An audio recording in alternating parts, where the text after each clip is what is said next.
Bismillahirrahmanirrahim. Assalamualaikum warahmatullahi wabarakatuh. Waalaikumsalam warahmatullahi wabarakatuh.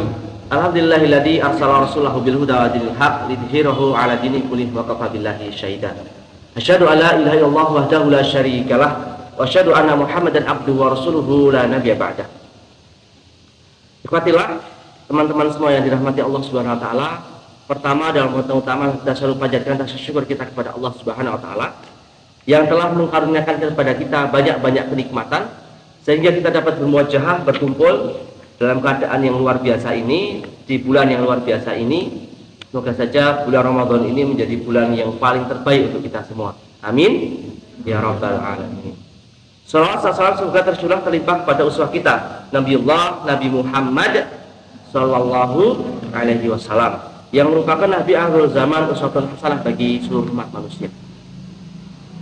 Teman-teman semua, dalam kesempatan kultum ini Pak Nana akan menyampaikan tentang surat Al-Fussilat ayat yang ke-30.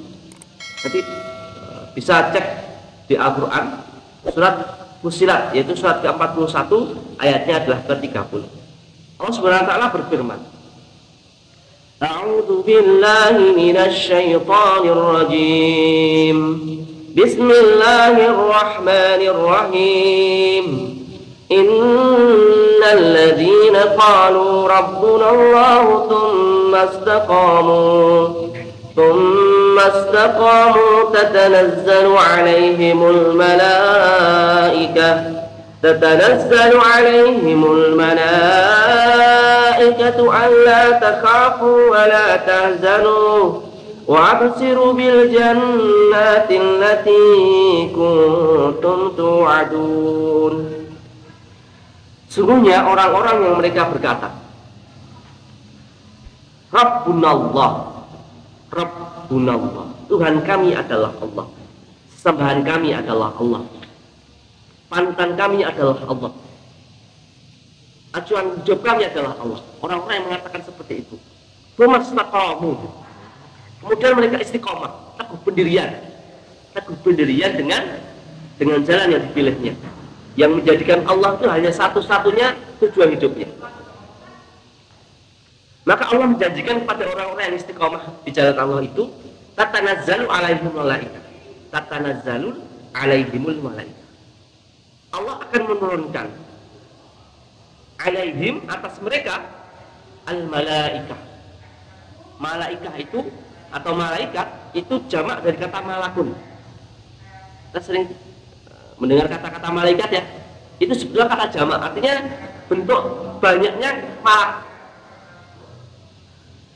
Malak itu adalah makhluk yang kemudian diciptakan oleh Allah dari nur, dari cahaya, yang tidak pernah membangkang dan selalu menjalankan setiap apa yang kemudian Allah perintahkan. Kalau dua itu disebut malaikat ini, kalau tiga atau lebih disebut dengan malaikat. Nah, ini akan diturunkan kepada orang-orang yang istiqomah di jalan Allah. Untuk apa? Untuk menjaga orang-orang yang istiqomah. Lalu Allah Subhanahu wa taala itu akan menjaga dengan sebaik-baiknya kehidupan orang tersebut. Bayangkan, manusia itu banyak mencari perlindungan. Ada kemudian ada bodyguard sampai menyewa bodyguard yang tujuannya untuk melindungi. Kalau orang-orang terkenal, pejabat-pejabat itu sampai menyewa para pelindung-pelindungnya. Wah, badannya kekar dan lain sebagainya.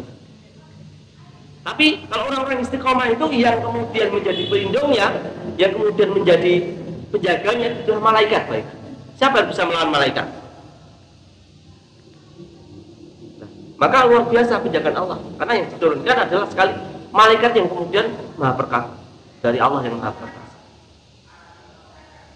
Alla takhafu wa la tahzanu. Dan malaikat-malaikat yang diturunkan oleh Allah itu membisikkan dalam dada-dada orang beriman, dada-dada orang istiqomah, alla takhafu wa la tahzanu. Janganlah engkau takut, janganlah engkau sedih. Jadi kalau orang-orang istiqomah itu rasa takut dan rasa sedihnya itu hilang. Kenapa hilang? Karena dibisikkan dalam hati orang beriman tadi, la takhafu wa la tahzanu, sehingga rasa sedih dan rasa takutnya itu hilang dalam hatinya. Kalau rasa takut hilang, kemudian rasa sedihnya hilang, apa yang akan muncul dalam hatinya? Kalau tidak sedih itu hatinya rasanya gimana? Bahagia, betul nggak? Kalau kemudian tidak takut, yang terjadi apa? Berani. Maka tanda-tanda istiqomahan seseorang ketika seorang itu menjalani hidupnya itu dengan penuh keberanian dan kebahagiaan. Sehingga apa kemudian menjadi diterima oleh orang-orang beriman, istiqomah, yang kemudian menimpa hidupnya, itu tidak akan kemudian menjadikan dirinya itu menjadi orang-orang yang sedih ataupun takut dalam kehidupan. Kalau kita kemudian ingin mencari kebahagiaan yang sebenarnya, yang hakiki, sebetulnya kebahagiaan yang hakiki itu yang dalam hati ini. Betul tidak? Ya enggak? Kalau kemudian kebahagiaan, bayangkan, itu dikarenakan karena sesuatu yang lain, ada kutip, bisa mungkin harta, kedudukan, ketenaran, itu mudah sekali hilang. Contoh, kita bahagia, merasa senang ketika kemudian hartanya banyak. Bayangkan ketika kemudian ada bencana, kemudian hartanya lenyap. Kira-kira kebahagiaannya lenyap atau tidak? Lenyap. Kita punya HP yang kemudian canggih, yang kita cintai, yang kita senangi, tiba-tiba HP-nya hilang. Kita sedih atau kita tetap senang? Sedihnya minta ampun. Kalau kebahagiaan kemudian didasarkan syarat tadi, makhluk keduniawian, maka akan mudah sekali hilang. Orang kemudian bahagia ketika mendapatkan jabatan tinggi, ketika turun jabatan nggak suka bakal bahagia lagi, hilang kebahagiaan. Maka kalau seorang itu kepingin mengejar kebahagiaan yang sejati, itu ketika kemudian Allah Subhanahu Wa Taala mengkaruniakan kepada orang-orang yang beriman dan istiqomah itu kebahagiaan dalam hatinya, sehingga walaupun mungkin dipandang rendah oleh masyarakat, mungkin cuma tukang sapu di pinggir jalan, atau mungkin tukang apa namanya, yang profesinya tidak kemudian dipandang tinggi di masyarakat, tapi kemudian saat dia itu menjalankan kehidupannya dengan istiqomah di jalan Allah, dia akan mendapatkan ketenangan hidup, kebahagiaan hidup.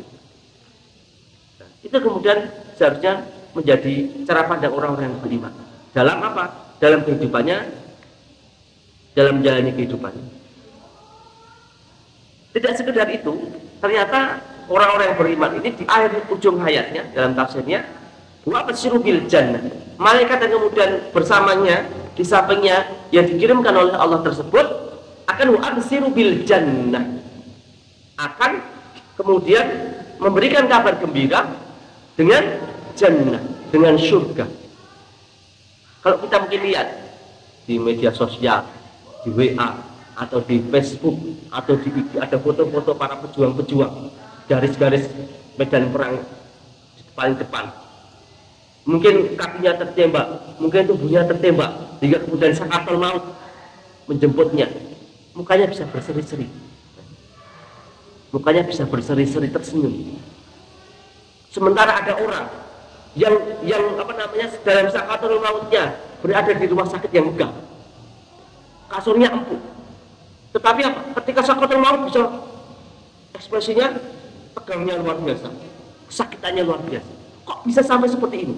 Padahal apa namanya, dalam hatinya bisa lebih, kayaknya lebih enak, kasurnya empuk, dijaga oleh para dokter-dokter ahli, didampingi oleh keluarga-keluarganya. Tapi kenapa bisa sampai sakit itu? Karena orang-orang yang kemudian istiqomah di jalan Allah, ya tadi, ketika kemudian dalam sakaratul mautnya itu wa absyiru bil jannah, itu malaikat itu kemudian mendekat, menggambarkan, memberikan gambaran apa yang kemudian akan dia dapat di kelak nanti di surga, apa namanya, di akhirat kelak. Digambarkan betapa luasnya surga, betapa indahnya surga, betapa agungnya surga. Itu cuma bisa kemudian dilihat orang-orang istiqomah ketika sakaratul maut. Sehingga ketika kemudian manusia yang mungkin menganggap dia itu, wah kasihan sekali, tertembak matinya, atau terbom, atau mungkin tubuhnya tercerai-berai, tapi bisa kemudian tetap tersenyum. Karena apa? Karena melihat betapa indahnya surga. Wa absyiru bil jannah, yang merupakan tujuan utama kita sebagai orang yang beriman. Dan tidak? Sehingga kan kita hidup itu tujuan utama kita terbesar dalam masuk dalam surga. Maka keistimewaan orang-orang istiqomah itu adalah nanti akan kemudian dimasukkan di dalam surga. Alladzi kuntum tu'adun, yang telah dijanjikan Allah kepada orang-orang yang istiqomah, yang telah dijanjikan Allah kepada mereka. Semoga kita menjadi orang-orang yang istiqomah di dalam jalan Allah Subhanahu wa taala dan memperoleh keagungan yang luar biasa ini. Yang pertama adalah kita diberikan apa? Perlindungan, didampingi oleh malaikat-malaikat Allah di sisi orang-orang yang istiqomah, yang kemudian menghilangkan dalam diri atau dalam dada orang-orang yang beriman itu rasa takut dan rasa sedihnya, sehingga muncul rasa kebahagiaan dan rasa berani menghadapi hidup. Yang kedua adalah ketika kemudian sakaratul maut itu mendapatkan kabar gembira berupa surga yang luar biasa, yang agung. Semoga dengan kultum ini kita kemudian bisa menambah keimanan kita dan menambah semangat kita dalam beribadah kepada Allah, meningkatkan istiqomahan kita dalam beriman dan bertakwa kepada Allah. Itu yang dapat kami Pak Nanang sampaikan dalam kesempatan ini. Ada kesalahan dalam menyampaikan pada mohon maaf. Wa ana akhiri bil taufiq wal hidayah wa inayah. Assalamualaikum warahmatullahi wabarakatuh.